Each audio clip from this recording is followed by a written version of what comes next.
welcome back to another episode of the Crazy Stupid Marketing Show, the show where we talk about all the crazy stupid stuff that people do in marketing and how you cannot do crazy stupid stuff, but instead do really meaningful, awesome stuff that shows in how you feel about your marketing and how your marketing looks on your bottom line. And today, look at Meryl. Meryl's like always right in there with the comments. Paramus. High five, my friend. Yes, Paramus, New Jersey. Let's Been there many times, shopped many times.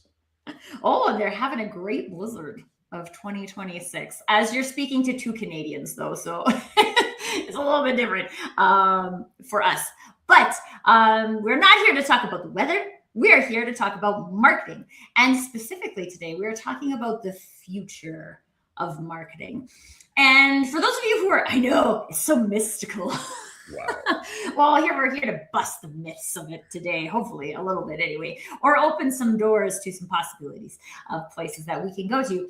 But for those of you who either perhaps you're a marketer, perhaps you're a solopreneur who is working in the marketing arena, whether as a fractional marketer or as somebody who's doing their marketing for themselves, there's a lot of stuff. There's a lot of stuff that's out there about marketing.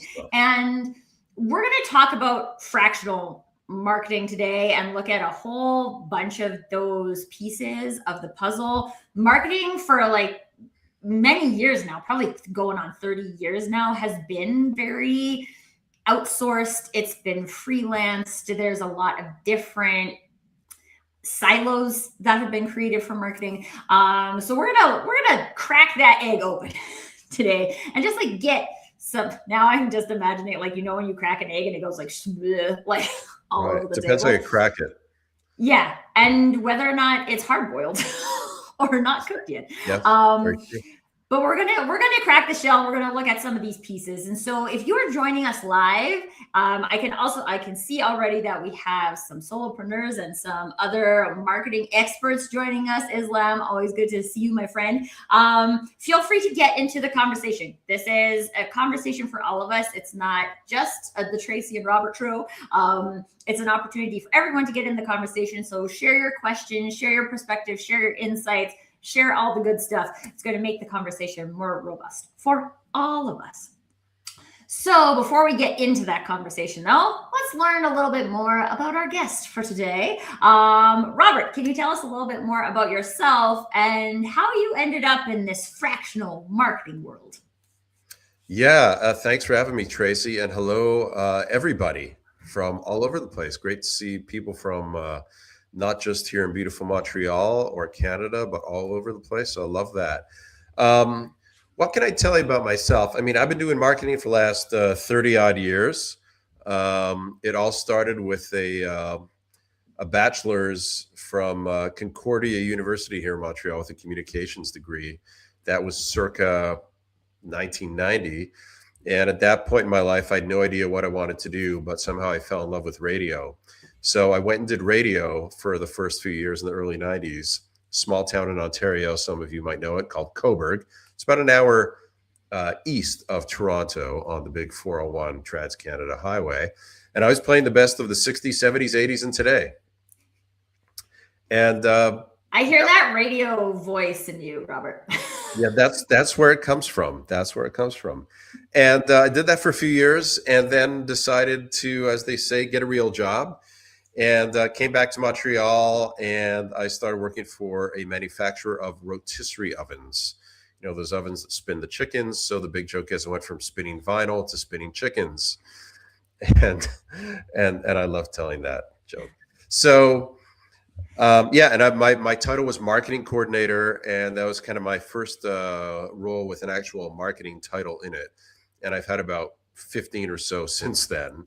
I've worked in almost 15 different verticals, industries. And I guess in 2005, I started my own online business with a partner.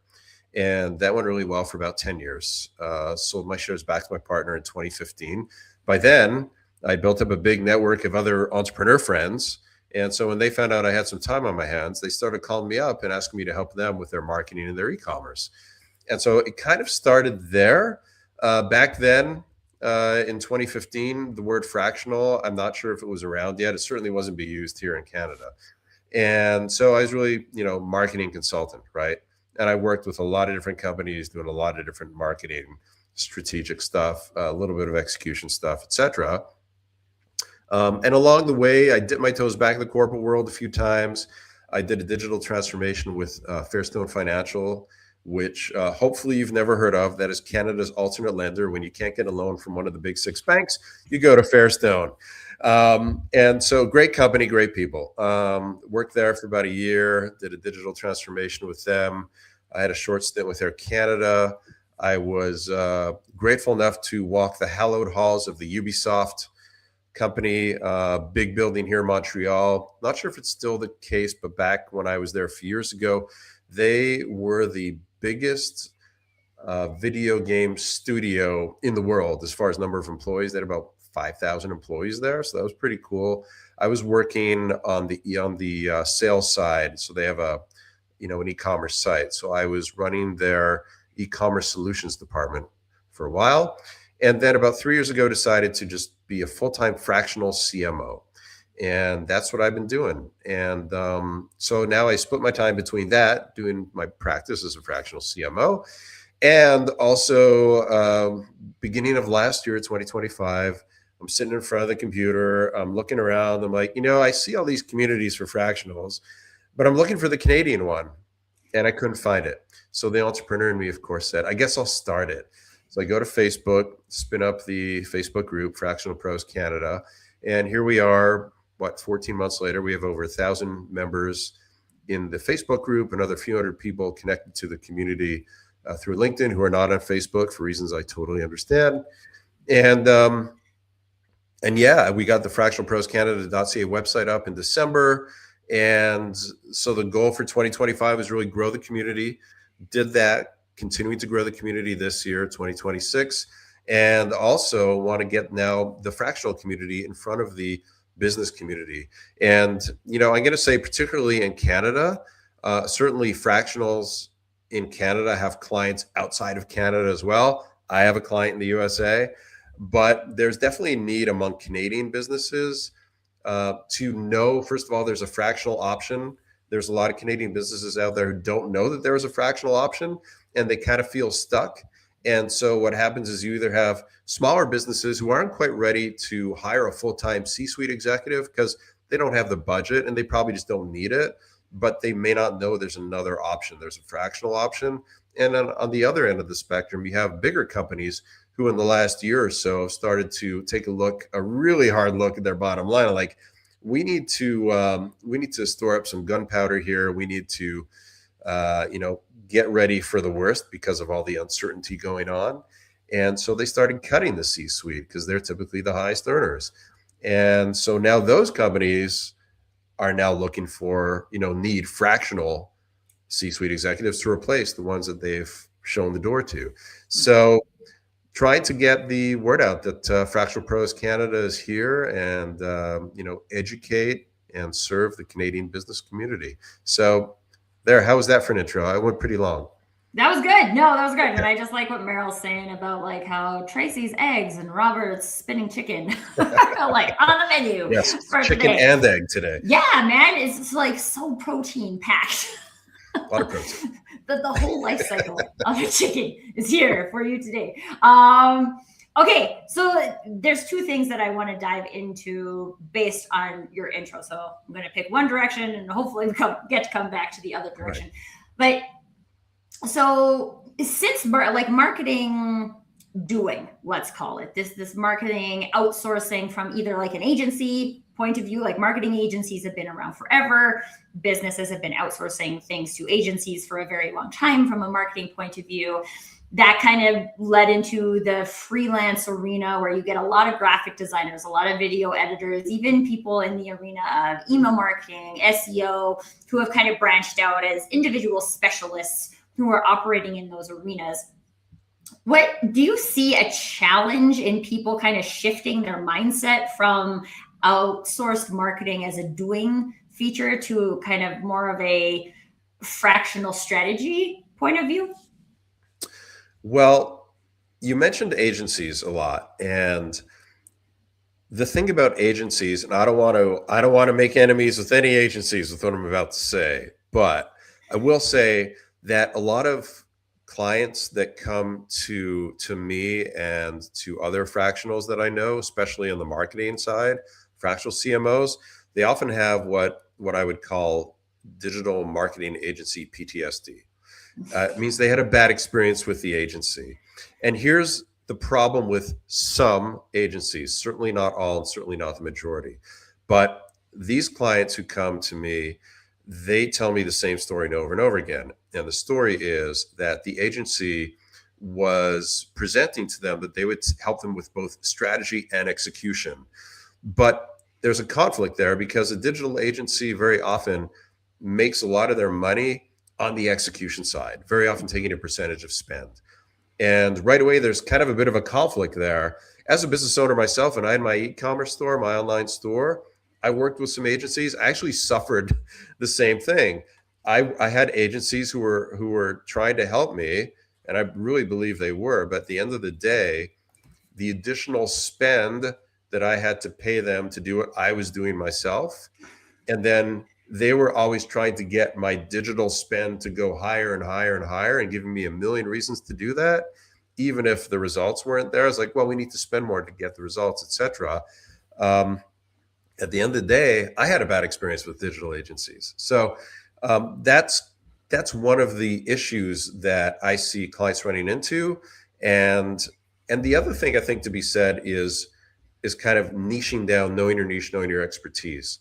And a fractional CMO, for example, or replace that CMO with COO, CFO, et cetera, is really there to deliver strategy more than execution, right? And so, like for me, sometimes what will happen, I'll deliver the strategy, and then the CEO or the founder will say, Robert, great strategy. Can you do it for us, right?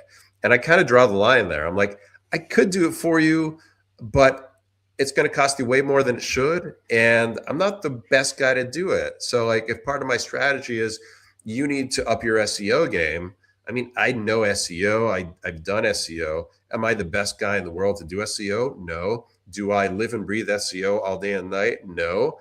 But there are SEO experts who do. So I'm going to now outsource that to an SEO expert. In some cases, it's an agency that has a great SEO resource. I'll do that. So that's kind of where the line is between the fractional CMO, the fractional C-suite executive, and then there's the agency side, which is a little bit more diluted for me. It's like try to be all things. Again, not all agencies do this, but some do present that way, and I think that's a flaw. And in some cases, it gives companies a bad taste of agencies and of fractional in general, because in many companies' minds, an agency is a form of fractional, and so it just doesn't sit well and doesn't help anybody. So, I mean, that's part of the realities. But all that bad stuff being said about agencies, there's a lot of great agencies out there. I know some great agencies. I have friends who have great agencies. So, by no means, if you're a CEO or founder right now thinking about an agency, don't go to yourself, oh, Robert just said agencies all suck. Did not say that. No. And I mean, it's just an opportunity to do your due diligence, right? Like, just like anything else, there's good agencies, there's bad agencies, there's good fractional marketers, and there's bad fractional marketers. Yes. This is one of the things that I've always found really interesting about marketing, and this comes up for me in conversations that I'm having, is people like, I just don't want to think about it, right? Like, I know I have to do marketing, but I don't want to have to think about it. And I'm the CEO, right? And I'm like, but if marketing is actually critical to your business success, like, why don't you want to think about it? Like, I'm fine. Like, I know as a fractional, right? Like, yes, I know more about marketing, right? I can find patterns faster. I can make better recommendations. Like, I can do those things from a strategic point of view. I can make sure that execution is happening along those lines. But if you don't care about it, then we have a different problem. And I also think this is a place where fractional, from the strategy point of view, is really important, because it allows people to get reconnected to what marketing as an engine is supposed to do for you, instead of just saying like, oh, I have to be on social media, so I'll hire a social media manager and they'll post on social every day, and then I will never think about it again. You're like, well, you will think about it when your sales go down, even though you're still posting on social media every day. Right. Yeah. I think, it's a great point. A lot of founders, a lot of CEOs, like, I don't want to think about marketing. And I think there's reasons for that. And I think one of the reasons is why we don't want to think about other things in our lives that are important. And why? Because we're afraid of them. It's the fear factor. And we're afraid of the unknown. Marketing is a black box to a lot of people. A lot of people don't really know what marketing is. I've had fractional sales leaders who I'm talking with, and I've actually had them say to me in the middle of the conversation, so what do you do anyways in marketing? Like, what is that? So I think there's a lot of just a lack of knowledge of what marketing is. So that it starts there, like explaining what is marketing, what is that black box, unpacking that so that the business leader can really understand what it is. And I think they'll get more comfortable with, okay, let's talk about marketing. I can kind of understand this. I see the importance. I should be involved in this at some level, right? Yeah. I think it's interesting too, brought up the relationship between sales and marketing. Like, I remember so I was in a fractional gig and there was a fractional sales VP as well. And we were having this like first debrief, like he had just been brought in, we're having this first debrief conversation. And like the comments he was making about marketing. And I was like, okay, I'm not sure who you worked with before in terms of marketing, but that is not how we're doing stuff here. And so it's really interesting. I call it corporate trauma, right? Like people, they only know what they've experienced to date. Like you call PSD on the, Right. or PTSD, right? There's like, that creates a belief that the pattern is going to continue like that. So then sales might come in and be like, okay, well, marketing is just going to be over there sending random emails that do absolutely nothing for us. So like, we're going to make our own plan over here. Whereas I'm like, that was the example. And I was listening to this and I was like, I just feel like I need to tell you something, right? Like that, as far as I'm concerned, marketing's job is to enable sales. So if you don't want us, like, I have no interest in doing anything over here that isn't like tied into something that's meaningful for you guys. Right? But then there's also like a lot of complexity that comes up because I've also come into marketing departments where you have a marketing coordinator and they're 80% of their day is spent updating slide decks for salespeople. And you're like, well, this is also not a high value activity, right? So like, let's talk about all of these things and how they are playing nicely or not playing nicely. Yeah. So I've always explained the marketing and the sales relationship to marketing as sales being the execution of the marketing plan. That's how I always explain it in one sentence. And that makes sense to me. And typically salespeople understand that and business leaders understand that. It's very high level, but you hit on another really important point, which is alignment between sales and marketing. And this is key. And this is often one of the biggest points of friction / disconnection in any organization. Sales and marketing are on two different pages. Sales is out doing whatever it wants, in quotes. And marketing is, thinks that sales is doing what marketing wants it to, but actually they're not. And, you just got two silos who are not communicating. They're not working together. And you got 1 + 1 = 2 instead of 1 + 1 = 5. In some cases, that 1 + 1 equals maybe 1.5 and not even 2 if things are really going south. So yeah, that's a really critical point. Oh, I love that too. Because I mean, you're using addition in your example, but one of the things I always say is that marketing is supposed to be a multiplier, right? Like it can multiply. So if I have 2 salespeople and salespeople are out doing things, then that's 1 + 1, right? But marketing can act as a multiplier on top of that. I would also say I've seen a lot of marketing not act as a multiplier, and in some cases, or a multiplier of 0. In some cases, where you're taking all of the work that those people are doing and like turning it into nothing, which is crazy. But it happens. And this is why we have a show called The Crazy Stupid Marketing Show, because if we don't identify that we're being crazy and stupid, then we can't fix the problem. I just want to go quickly to the comments here because Islam had a really great, as we poke our eyes on top of this very long comment. But is the fact that marketing costs money and the ROI isn't clear, but sales role is much clearer, as they are the go-getters and the hunters who bring in clear money to the table. It's our jobs as marketers to keep educating the exco and other stakeholders on the proper role of marketing. And that's why our job is twice as hard. I mean, I'm sure everyone in the company would argue that their job is twice as hard as anybody else's job. But there's a lot of lag in marketing, right? So there's a lot of time discrepancy that is different than it is in sales. Or if I'm in customer service and I can just upsell something that is like immediate, right? But in marketing, there's a lot of lag, and there's a lot of people who don't understand the whole ecosystem, right? So how marketing is feeding things. And I think it's really important. This is why I love the concept of fractional marketing from a strategic point of view, is because then you get to bring in somebody whose only job is to look at this from a strategic point of view. They're not going to get distracted by writing grant proposals. They're not going to get distracted by posting every day. They're not going to get distracted by managing the CRM for the salespeople. They are here to like work the strategy, to figure out what's working, to figure out what's not working. And when you have that level of focus, which again, from a small business point of view, there's a lot of people who are doing that role and also doing everything else, right? So if I got to plan a trade show and all of a sudden I'm busy booking travel for 5 salespeople, I'm not looking at my intentional marketing anymore. I can only look at one thing at a time. Right. And so again, like, this is why I'm a big believer in this, like, why not have a fractional resource that's responsible for the strategy? And if a fractional or freelanced or agency resource that's responsible for the doing, they can just focus on the doing. You can get very good doing done if somebody's focused on the doing. But then you also, if somebody's constantly distracted by the doing, you don't get good strategy. Yeah. And by the way, the number of, intro conversations I'll have with a CEO or a founder, and I'll ask them a bunch of questions. And one of the questions I'll say is, so tell me, how do you measure your marketing? And the number of times that the answer I get back is, well, we look at our sales. If our sales are up, our marketing is working. And this is, when you don't know what you don't know, you think that's the right answer.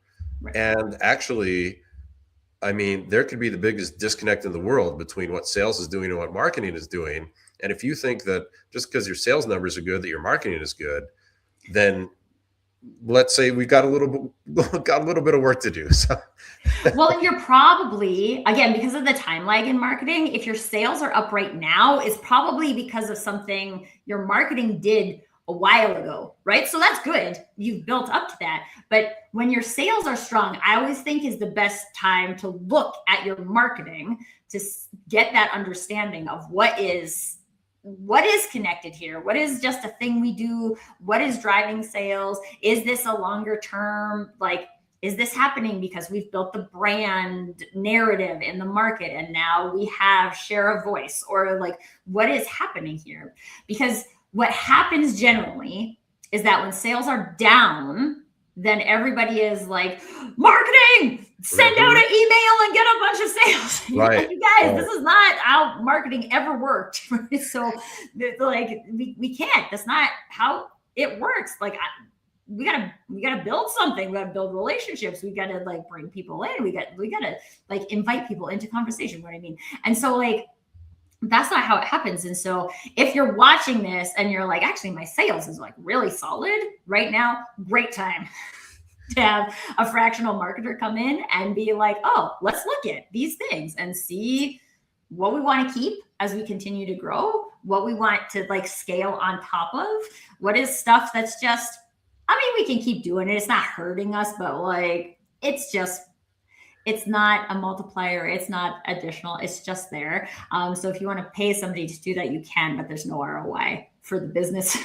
Yeah. What's really dangerous too is if your sales are doing really well and you're not measuring your marketing, it's very possible you just have some great salespeople who could sell, ice to a penguin, right? Like, they're just great salespeople. It has nothing to do with the marketing. It has to do with the fact that they're just great salespeople. So that's the magic of asking that question. How do you measure your marketing? And understanding what the answer is that comes back. The right answer is, well, we have a scoreboard of a few key KPIs that we look at on a regular basis. Maybe it's daily, it's probably weekly, and those tell us how our marketing is doing. That's the right answer that I never hear. Well, and it's just, I mean, because I'm sure you've seen this too, and I'm sure a lot of fractional marketers see this, like when you go in and they're like, here's our metrics. And you're like, okay, great. What do these metrics tell you? Right? Like, We don't know, but we're measuring them every single day because they're important. great. And you probably pay a full-time person just to do data collection at that point. Right. Good. Yeah. Like, what is that? How is that feeding the business in any kind of meaningful way? Blank stares. I don't know. And again, like, I think that does play into the fear factor that you mentioned already, is that people are like, they don't know how to answer the question. And in leadership, it's not the best feeling to be able to not answer that question. But one of my favorite things to say is like, okay, we could not answer that question today and work on it and then be able to answer the question on an ongoing basis. Or you could not answer the question today and not do the work and continue to not be able to answer the question. So you decide.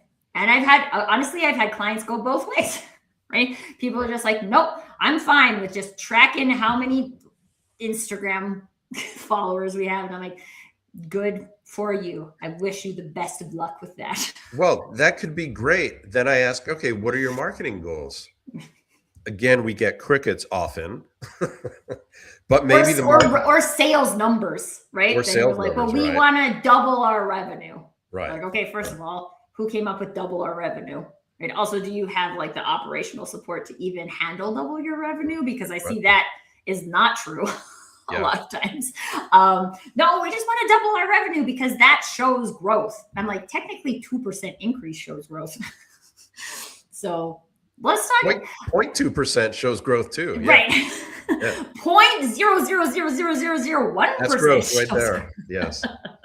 So yeah, it's again, like I think a lot of times, and maybe this is because people are like, I don't want to think about marketing. And I've actually said this to a really good friend of mine who created an AI startup related to sales. And he's a sales guy. And we were having all this conversation about marketing. And I was like, dude, you don't need to talk about this right now. Right? Like, you're a sales guy. Go sell some stuff. Go sell some stuff, get proof of concept on this, get some revenue. And then once you get some revenue, we can talk about some marketing stuff. But you don't need marketing stuff right now. It's not going to serve you at all. I feel like a lot of the marketing advice I end up giving is like, hey, I mean, yeah, you could have a website, but you don't need a website to go and sell something to make sure you have a proof of concept first. Because marketing is also like, well, let's put it this way. If it's not built on a foundation of like meaningful business practices that can deliver what it is that marketing is supposed to tell the world that you're delivering, then you don't need it yet. Yeah. I mean, you build on the house of cards. When the wind comes along, or the next wave, if you're building it on the beach, which was a very bad idea because it's a sandy foundation too. Yeah, we've all had our sandcastles washed away by waves, right? Right. This is not what we're trying to intentionally build. And again, and this is why I'm a big fan of the fractional, right? Because I mean, at least most of the fractional marketers I know aren't like, let's go build houses of cards.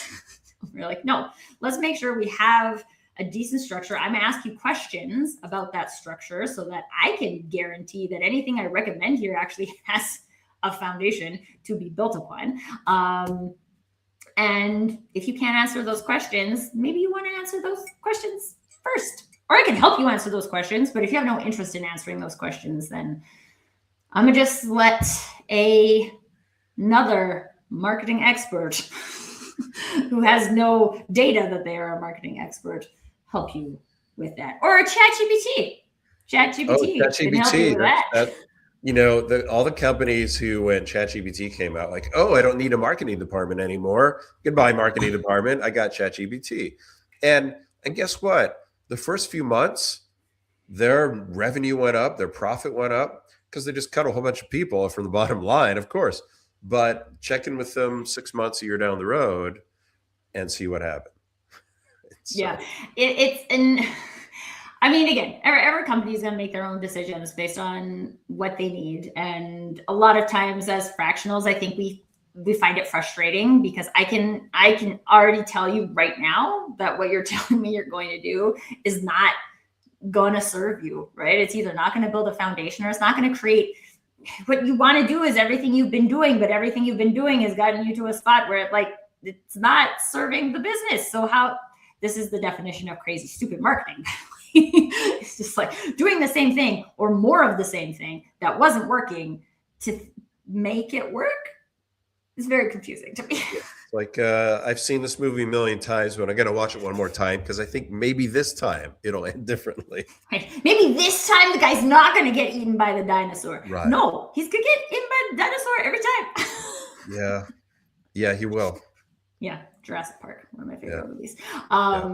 Okay, there's another piece of this conversation I want to touch on, because in your intro, Robert, you talked about like a diverse experience. And I want to talk about the specific value that creates from a fractional point of view. Because I have also seen, like, I was having a conversation with a prospect a couple of years ago, and I live in Calgary, so it's very oil and gas community. And this company, young tech company, but in oil and gas. And so they're like, no, we want somebody who has 20 years experience in oil and gas. And I'm like, well, I mean, it's not, talk to people. Like, yeah, I'm like, talk to as many people as you want. Interview lots of people, try them on, right? Try on your consultants. But like somebody who's done oil and gas marketing for Shell for 20 years, who's had a 100-year brand, is like very different than somebody who has experience in tech, right? And so like, I don't have experience in oil and gas. I have experience in tech, which is like, and I'm not like, whatever, don't choose me. I don't care. But like, the point is, when we create these like really narrow, I just want people with radio experience to come and help me, then you're like, well, what is the value? Let's talk about the value of this diverse experience, especially from a fractional point of view. There's two sides to that coin, right? There's clients who will appreciate it, and there's clients who don't appreciate it. And there are a lot of clients out there who, if they're choosing, let's say the client is in the manufacturing sector, and let's say they're looking at Robert, who's a fractional CMO, and it says on his website that he's a fractional CMO and he specializes in manufacturing. And then there's another fractional Tracy, and fractional Tracy says on her website that she specializes in manufacturers who make products for the B2B market, and in the $10 to $50 million revenue range, and get much more specific. Guess who they're going to want to talk to? They're going to want to talk to Tracy, because you are saying to them, I'm your expert. I've already done what you do. I know your business because that's all that I work with. I'm the expert in that niche. So give me a call. Now, a lot of businesses, you and I, and probably most people tuning in, we can all agree that marketing is marketing, right? The fundamentals of marketing don't change. Doesn't matter what you do, what your business is, it just doesn't matter. But a lot of business owners don't want to hear that. They want to know that they're going with somebody who's done it before. And again, this comes back to the fear factor, right? That it's more comfortable to go with something that, oh, this person's already done it, I can trust them, versus, oh, this Robert guy, he's done this, but he's also done 20 other things. So he's probably not the best fit. Now, the other side of the coin is Robert is the best fit. Why is Robert the best fit? Because he's going to bring a completely different lens, completely different toolbox. Tracy's bringing the screwdriver, the electric screwdriver. Robert is bringing the screwdriver with all the different heads and the wrench and the drill and some other tools that I can't really name because I'm really not a hammer. Guy. Hammer, that's it. Double-sided hammer. Right. And there's advantages to that, because as I get into the company and start to see what's going on and learn about them and their culture and all that stuff, I have a much more diverse experience to draw from. And I'm going to probably see things that laser focused Tracy's not going to see. And so my strategy that I come out with may very well be more robust and maybe have some additional, let's call it optional, more creative ideas that can be tested. And marketing is all about testing, right? A/B test, A/B test, A/B test. So why not try it? You never know when those out of the box ideas are going to stick or not. So that's where the other side is, right? You want somebody who's got a more diverse background versus somebody who's just been doing what you've been doing for the last 40 years. And at the end of the day, it's the business owner who's making the decision. It's a C-suite decision, and it is what it is. And you'll never know what you were missing if you go with the expert. And some businesses are very conservative. They want to go with what they know, and they're not interested in playing around and taking risks. And that's fine, right? That is what it is. Although also, this is a thing I say quite often, because I'm a marketer. I feel like I don't believe, like, I believe in testing. I don't believe in like sitting there and strategizing a whole thing and being like, this is perfect before we go and do stuff. I don't like it. I don't believe that that's possible. And so I like, yes, let's create a thing that makes sense, but let's assume that it is going to be iterated upon. It is going to evolve. Our business is going to evolve. If we have different internal resources or we have different budgets, then that's going to dictate that we do different things. Hopefully we're learning stuff, right? Like, we're going to a trade show and we're like, oh, we've been to this trade show for like 3 years in a row and we haven't got any meaningful leads out of it, and it costs us 50 grand a year. So do we want to keep going to this trade show? How do you measure the trade show effectiveness? Are you measuring and again, there's a lot of KPI things that we can come back to, and we've done some specific episodes on KPIs because, again, there's a lot of things that get tracked that aren't the meaningful things. And I think a lot of times the meaningful things, while in the same ballpark for all people, is different, right? Like, how I go out and create a conversation for one client might look different than how I go out and create a conversation for a different client. But then I'm like, okay, well, how many conversations are we having? Because if we're not having conversations, then what are we doing here? And so there's a lot of, I guess what we're revealing here is there's a lot of pieces of the puzzle, and it's helpful to have an expert who knows what the pieces are. And so they can help you move those around. And if you have, again, I'm not saying this like one way is right or one way is wrong, right? Sometimes you want that industry expert, and there's limitations to an industry expert who only has experience in one industry. There are I always say to people, a friend of mine once called me a tornado of creation, and I was like, this is the best way anyone has ever described me, because I like to take the stuff and like shake it up and see what lands again, right? Like, if we were going to take this entire marketing program and throw it up in the air, what would you hope would land back in your new marketing program?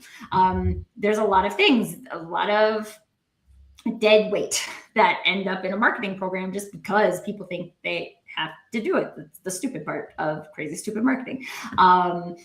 But like, I like to do that. I don't like to come in and just like run someone's machine. If you got a marketing machine that's working, that's awesome, and I'm really excited for you. And you're probably not watching this show because you have a marketing machine that works. But like, if you don't, then you can't just like kick the current machine. Right? Then you get like really smart people getting really frustrated because I'm just trying to like do this thing, which I know isn't going to work.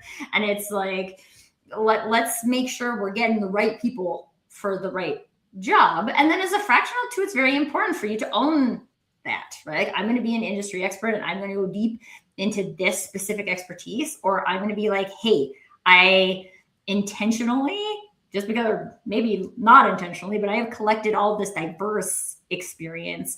And if you're interested in getting a new perspective on something, your B2B SaaS company, this was actually my transition, right? I went from a B2C retailer into a marketing agency into a B2B SaaS environment. And I was like, there's a lot of differences, but there's a lot of similarities. And there's a lot of things that you can learn from B2B or B2C retail that can be used meaningfully in B2B SaaS. But if someone doesn't have that background, then they can't create that potential uniqueness. So it's just know what you want, and fractionals can help you hopefully like get to that, extract that if you haven't been able to extract it yet. Yeah, the sweet spot for a fractional. So statistically, I mean, this is proven by the science and the stats. The more you go to market with a specialization, the better you're going to do, because at the end of the day, that's what resonates better with clients, right? They want somebody who knows what they're talking about, who's done it before and all that, like we said.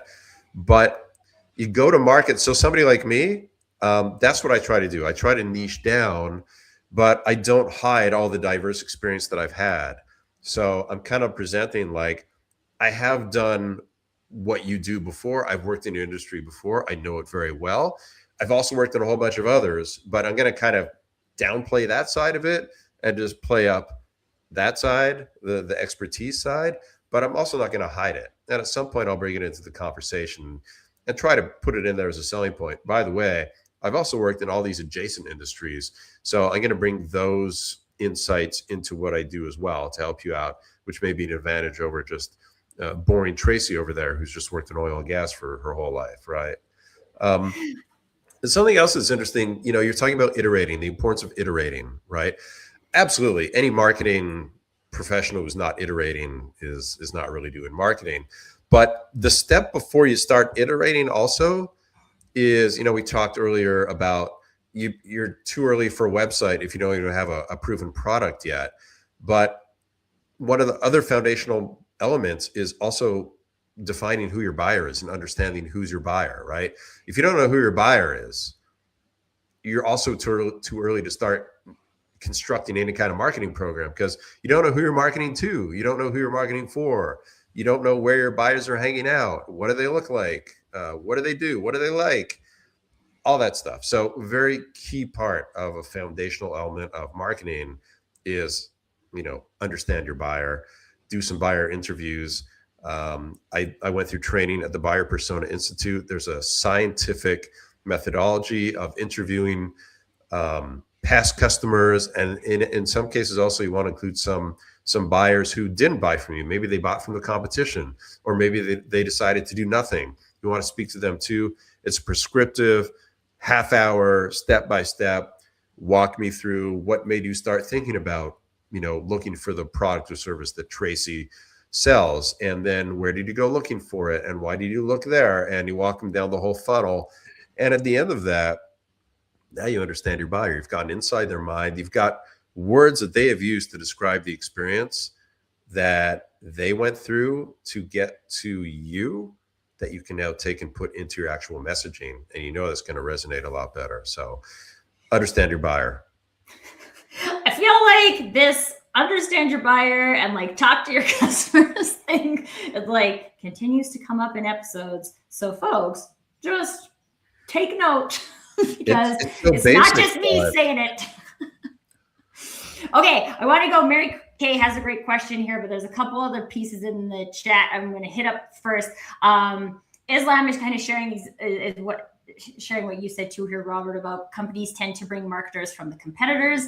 It's the rule of thumb nowadays when hiring fractional. Unfortunately, as they would bring internal knowledge from the competitors, they don't believe in diverse experiences. They want experience that would directly impact their operations. And the thing that's really interesting to me about that, because I totally believe that that's true. And also, I think our brains are like so confused about what can directly impact operations. If I come from the competitor and I know exactly what the competitor does, and I come and I do that for you, the best you can do is second place to the other competitor because they did it first.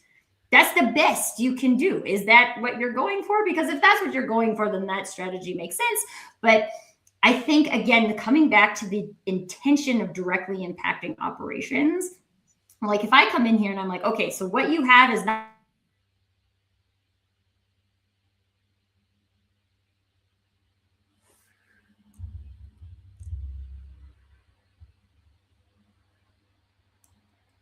Well, somebody froze up. I don't know if it's me or Tracy. But if you guys can still hear me and see me. Okay. Tracy's back. Oh, or I'm back. I think I'm back. Not for who. But we're back. All right. Okay, we don't know what happened, but we're back. When someone comes in with the intention of directly impacting operations and asking the strategic questions and pulling in resources as they make sense, that is also a way that operations get directly impacted. And so I think there is an opportunity for companies to broaden their perspective on that instead of just saying, I just need to do what my competitors are doing. Yes, you can do that, but you will always be second best to them and you will always be chasing them. So if you would like to lead in your market, that's a different conversation. And it's not because you can't, like, you can't lead, but it's a different framing. The best thing to do is you want to cherry pick. If you've got, let's say you're in the top 5, but you're number 5, and you've got 4 other competitors who are doing better than you, I want to go and look at each one of those competitors and cherry pick what's the best thing that number 4 is doing, what's the best thing that number 3 is doing, etc., and take the best of that and put that together. And then I know I have a winning strategy that is going to get me to number 1, because I'm not only doing what they're doing, but I'm going to do it better. Yeah. And I think too, like for me, I mean, authenticity is kind of my jam in the marketing arena, right? So like the thing I always come back to is like, yes, and if that's something you would do, right? Because if they're out there doing something and talking about something and that's not how you would talk about it, you have no interest in like playing on that side of the playing field, and don't just take it because it's working well for them. Like, look at that, try it on. That's not something we would do. But also to look at all those people and say like, okay, what is nobody doing that could like add a really big impact in this industry? There's some opportunities there. Okay, you guys, you keep having too much good stuff. Okay, Coach Carrie is sharing, definitely better with one market. I love the one thing. If people haven't read it, read it. Yeah. It's worth it in your life and in your business. On that one, I want to also just remind people that you don't have to just niche down on an industry. There's lots of different ways that you can niche in a meaningful way that might be more meaningful for you than an industry. I had at one point a client approach me to do some retail stuff, and I have experience doing retail stuff, and he wanted me to be like the retail gal. And I was like, I'm just not, right? Like I could be, and it's nice that you're inviting me into that because you see that in me, but like, I don't want to be that. Right? And so if you are having a similar experience with your niche, there's lots of different ways to do that. But so also like marketing authenticity is what I have chosen. That's available in lots of different industries, but it's not something that everybody's looking for. So just on your one thing, make sure it's your one thing instead of just a one thing. Yeah, values alignment, always. Yeah. Yes. It'll be easier to stand on. Okay, we have 2 questions. I'm trying to get to both of them. Okay, so Mary Kay's question. Actually, Mary Kay, we're going to come back to it, I promise. LinkedIn user, who I think is Miles Hilton Barber, or that's the name that's in the LinkedIn user's question anyway. A little bit more related to the specific conversation about, I call it copying. He's calling it role model. It's probably a nicer way to put it. If you're copying a role model, you can only become the best carbon copy. But if you flip it around, you're uniquely positioned to be best as being you. And I think that, sorry, I originally read that as a question because there's a question in it, but it's just a really good point. I wanted to make sure that we share it. Okay, Mary Kay, your question. So Mary Kay's question, if the future of marketing is fractional, is the rest of the C-suite also going fractional? We have not addressed that question yet. So Robert, thoughts? The future is fractional, baby. I just think it makes, there's so much logic in it, right? And I mean, like, I've been a full-time VP of marketing, really. I've been on both sides of these things, and there's a lot of reasons to go fractional from that strategic intent point of view. Like having that focus from a financial point of view, from an ops point of view, from a marketing point of view, from a sales point of view, from a service point of view, from a delivery point of view, right? Like there's a lot of different possibilities that become available with those options. And I really encourage people at least to explore that option, especially if you're exploring for the first time having a senior level executive in a role like this. Because you could hire someone who like gets you into one area, which isn't necessarily a bad area, but that's not really the one you wanted. And then you think that's what a CMO does, but it's not something a CMO is, right? Like, or there's more to it than that. I think there's like so many more possibilities that become available in the fractional scenario. 100%. One of the biggest advantages of having a fractional work with your company is often it's virtual. I rarely, if ever, actually meet my clients. So it just makes it easier. It means that you don't have to just go looking in your city, right? You go look for the best fractional that you think is going to do the best job for you wherever they happen to be. So right away that pool expands. And the other thing is that because I'm not going into the office every day, I'm not involved in that daily whirlwind of politics and all that other stuff that really is not going to help move the business forward at all. And I'm just going to come in. I'm going to agree on a scope of work, a very well-defined scope of work with the client. That's all I'm going to do. I'm not going to do anything else. Everything else is a distraction, and if a CEO calls me up the next day and says, hey, I have this great new idea, I'm either going to say, great, we're going to put it in the parking lot and we'll talk about it in our next quarterly meeting. And then if they say, well, no, it's really important, I'm like, okay, well, I'll get out the scope of work. Like, here's what we agreed that I'm working on, right? So which of these things is getting deprioritized?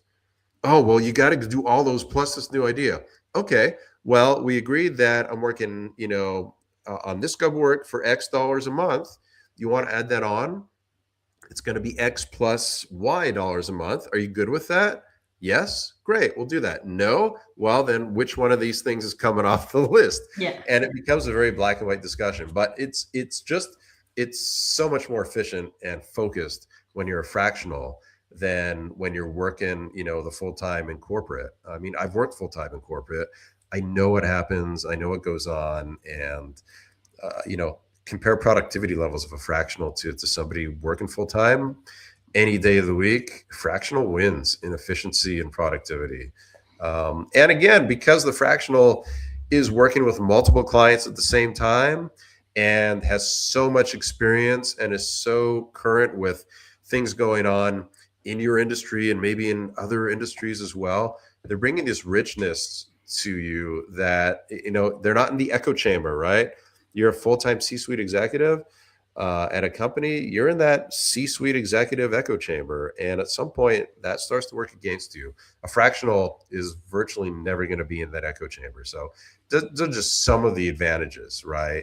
And something that I also just want to call out, because I don't think that people maybe think about this, but people who participate in communities like Fractional Pros Canada, or one of the things that I have from the show of people who've been on the show is the Authentic Marketing Fellowship. Like, these people are participating in conversations outside of your business, which allows them to get more ideas and have that diversity of experience, not even within themselves, but because they've invested in an external community for that. And so there's the growth, let's put it this way, the new learnings that are happening for those people are happening at a faster clip than people who are just in the echo chamber of your business. And so if we are in a time of our business life cycle where we're looking to pivot, or we're looking to grow, or we're looking to innovate, then having a source fresh ideas, even if not to take them all, but to just like hear what's going on in the industry, like it can make a big difference.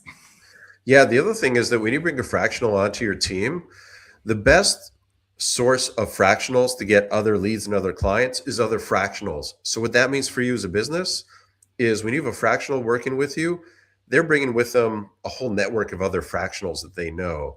So if I'm a fractional CMO working in your business and I see you're struggling in your operations area and you don't have a COO, I'm going to say, hey, I know a great fractional COO who would be perfect for what I see needs to be done. And I'm already on the inside. So I understand what the problem is. I understand the work needs to be done. You don't even have to explain that. You don't have to go start writing up a job description and where am I going to post it? Am I going to hire a recruiter and pay them a ridiculous amount of money for doing very little work? Or am I just going to say, hey, Robert, yeah, introduce me and I'll introduce you. And so you don't just bring in one person, you're bringing in a person with a really good, well-connected network. And of course, I have a big network of execution partners as well.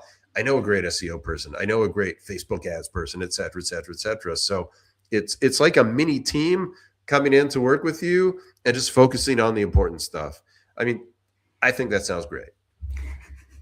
As do I, which is why we did this episode. And last but not least, just because I know we're running up on time, but it had a really important point here too from the being fractional point of view. Speaking of iterating, my journey in my own consulting business has had to pivot and iterate on my value as my client work has evolved. And I think one of the really interesting things as a fractional, I mean, like Robert, we're also participate in that arena, is that you do projects and you're like, oh, I really love this type of thing, or I really don't love this type of thing. And as you learn those things about yourself, what you see as your value to clients will likely evolve. And being open to evolving with that while still maintaining clarity for people externally for what it is that you do, but creating the permission for yourself to evolve towards that greater value proposition is a really important, I'm going to use the word again, permission to give. Yeah. Embrace the change is one of my mottos of how I live my life. And I've been, I worked in corporate, and it's they announced like, oh, there's a new owner or a new this or new that, and most people around me go into freak out mode, and I always reacted like, oh, great, change, this is going to be so exciting, and I realized that I couldn't really share that because most people around me thought I was crazy, and they're like, how come you're not freaking out? I'm like, because change is great. I don't know where this is going, but it's going to be a fun ride, right? And let's make the best of it. Let's embrace it. So that's how that's how I approach the whole thing. I do feel this is also, I mean, I am like that too. I get bored. Things stay the same for too long, which is why I'm great as a consultant and not the best at just being the system maintenance person. Like that is boring to me. But it's an opportunity for you to like see in yourself, what do you like? And can you bring like, okay, there's other people here who are feeling very intimidated by the change and I'm not. So can I bring that confidence and excitement and levity to a conversation where someone else is feeling perhaps the fear, has come up multiple times in this episode, and like help be with them in that, right? I'm not saying you don't have to be afraid, but I am going to tell you that you have a partner who's not. Right. I actually had a conversation with a collaborator earlier today about this because I'm like, I hear what you're saying in this, and you should know just about me. When you say that, this is what I think. And so I don't like, I'm not worried about it because I see a path. I see a solution for that. And this is like how I see things. And it was really cool because I think for the first time, that person was like, wow, I didn't even know I was actually looking for a collaborative partner that could do that piece of the puzzle. And again, this is the fun with the world fractionals, is that you might just find a puzzle piece that you didn't even know that you needed. That's right. Can I leave you with one deep thought, metaphorical thought? So I love metaphorical thoughts. We talked about embracing the change. I just had a guest on my podcast and he was telling the story of he was an introvert and he had to overcome it, and he did. I said, so what was your secret? He said, I embraced rejection. He says, I ran towards rejection. And the greater concept is this: imagine you're on your bike and you're biking on a flat, street, and there's a big hill in front of you, and that's part of your route. You got to go up that hill. What do you do on your bike? You're speeding up, right? You speed up because you want to hit that hill as fast as you can. It's going to be easier to go up. That's the metaphor, right? You run towards the challenge. You don't stop. You don't back up. You don't go slower. you speed up and head right into it. Take it on. I love it. This also sounds like something I would. It's just making me think because I bike ride the Legacy Trail, which is like Banff to or Canmore to Banff if you're in Alberta. Pretty common bike ride in the summer, but like I do that, and the people I ride with don't do that. So then I'm like sitting at the top of the hill, and I'm just like do. But I'm like, I want to spend as little time as possible on this hill. Right. So I'm going to ramp up my speed as fast as possible so that I only have to really climb for a little bit instead of like climbing the whole way. That feels like way more exhausting to me.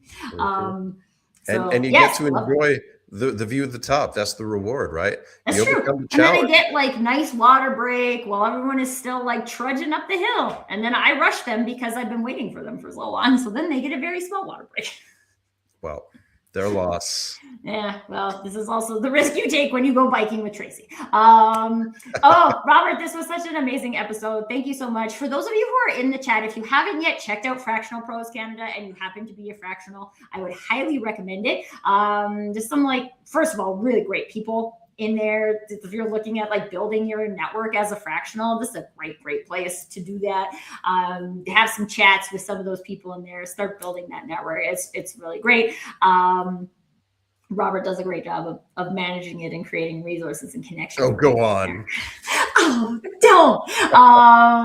And so like, please, I personally, when Robert first told me he was on Facebook, I was like, oh, really? The best platform out there. I'm sorry. I get quite a better community platform. The rest of Facebook, super toxic. I totally agree. But the community platform, still the best. Still the best. And this community worth going there for. And I do. So thank you for creating it. Definitely check it out. And if you're at all playing in this fractional arena, if you are a CEO that's looking at the potential in fractionals, if you are a fractional and looking at like growing your business or any of those things, again, check out the community, but most importantly, don't like let the conversation die. Right? Well, we might all sit here and be like, yes, the future of marketing is fractional. This is a creationary activity. We get to create the potential of that. It's not what it is today.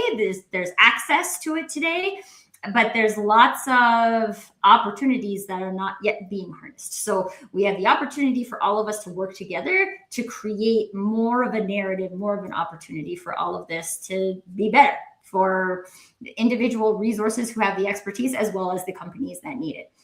So stay in the conversation, connect with each other, connect with Robert, connect with me. Let's not just sit back and wait for the future of marketing to be fractional. Let's go and create the future of marketing. The worst thing you could do is nothing. Oh, so this is just not. It's fine. I can't, right? Like I'm so bad at doing nothing. I'm like, even just like to sit and just be. Although I did that for like a couple moments at lunchtime today. I don't even think it was a minute. They were moments. But sometimes a moment is all you need, especially when you have enough energy cycling around you. So Robert, thank you so much for everything today. Thank you guys all for tuning in. We have so many people in the chat. You guys are awesome. Thank you for all of your great thoughts and questions. And until next time, permission to you do you. Oh, that was la. Permission to do you. Permission to do you. Thank you, Tracy. Thanks, everyone.